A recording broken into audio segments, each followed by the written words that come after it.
কোটিকার সময় আমরা প্রথম মেসেজ পাই আমাদের কন্ট্রোল রুম যে আমাদের চেয়ারম্যান ঘাট পুরানো ঢাকার এই ইসলামবাগের চেয়ারম্যান ঘাটে আগুন লেগেছে।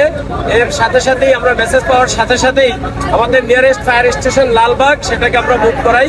Fire station Lalbagh fire station যখন এখানে পৌঁছে, এখানে আসার পর এখানকার ভারপ্রাপ্ত যে কর্মকর্তা ছিলেন উনি আগুনের ভয়াবহতা দেখে আরো সাহায্য চেয়েছেন আমাদের কন্ট্রোল রুমের কাছে। কন্ট্রোল রুম সেই সাহায্যের প্রেক্ষিতে পর্যায়ক্রমে আমাদের পলাশী, হাজারীবাগ, সিদ্দিক বাজার, সদরঘাট এবং সদরঘাট নদী ফায়ার স্টেশনকে মুভ করায়। এই 6টা স্টেশনের মোট 11টা ইউনিট এখানে মুভ করে আমাদের নদী ফায়ার স্টেশন সহ। কিউব হোল্ডিংসের গল্পে সেই রেখাটি আঁকা হয়েছিল আজ থেকে 1 যুগ আগে। নকশাই আমাদের ভাষা। Cube holdings limited. তো এখানে আসার পর এই আপনারা দেখতে পাচ্ছেন এখানকার স্ট্রাকচার, এখানকার রাস্তাঘাট খুবই সরু রাস্তা, একজন মানুষ সঠিকভাবে হেঁটে যেতে পারে না। এর ভিতর দিয়ে অনেক চ্যালেঞ্জ ছিল আমাদের।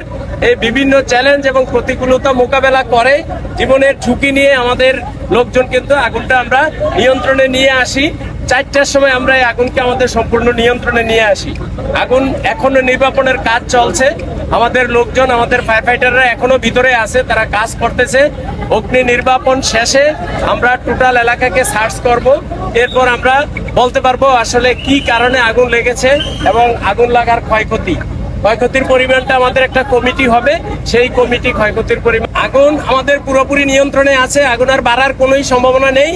আর আপনি যেটা প্রশ্ন করেছেন যে এটা একটা আবাসিক এলাকা, আসলে আপনি আমার চোখে দেখেন, আমার চোখ দিয়ে আপনারা দেখেন, সেফটির চোখ দিয়ে দেখেন, আবাসিক এলাকার চোখ দিয়ে আমরা ঢাকায় থাকি, দেখেন যে এটা কি আবাসিক এলাকা না বাণিজ্যিক এলাকা।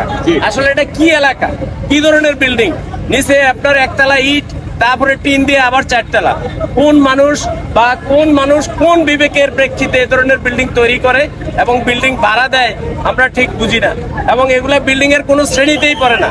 আমরা যদি বাংলাদেশ ন্যাশনাল বিল্ডিং কোডের কথা বলি, সেফটির দিক থেকে যদি বলি, এগুলো কোনো বিল্ডিং এর আওতায় পড়ে না। মানুষজন অত্যন্ত ঝুঁকি নিয়ে, জীবনের ঝুঁকি নিয়েই কিন্তু এখানে বসবাস করে। আমরা এখনো পর্যন্ত হতাহতের কোনো খবর পাইনি। তারপরেও আমরা অগ্নি নির্বাপন সম্পূর্ণ যখন শেষ হবে, আমাদের সার্চ টিম কাজ করবে, তখন আমরা অ্যাকচুয়ালি বলতে পারবো যে কোনো হতাহত আছে কিনা। আপাত দৃষ্টিতে এখনো পর্যন্ত আমরা হতাহতের কোনো খবর পাইনি। এখানকার প্লাস্টিক যে কারখানাগুলো সবগুলো তো প্রায় অবৈধ, এগুলো নিয়ন্ত্রণে বা আসলে এগুলা প্লাস্টিক কারখানা না প্লাস্টিকের দোকান না খেলনা দোকান, এগুলা কিছুই ডিফাইন করা যাবে না।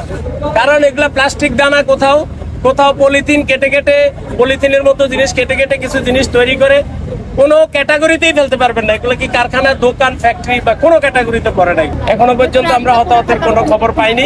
আমরা এখনো অগ্নি নির্বাপনের কাজ করছি। আগুনটা আমাদের নিয়ন্ত্রণে, আগুন আর বাড়বে না, বাট আগুন এখনো নির্বাপিত হয়নি। আমাদের লোকজন আছেন, আমাদের ফায়ার ফাইটাররা ভিতরে আছেন, এখনো নির্বাপনের কাজ চলছে।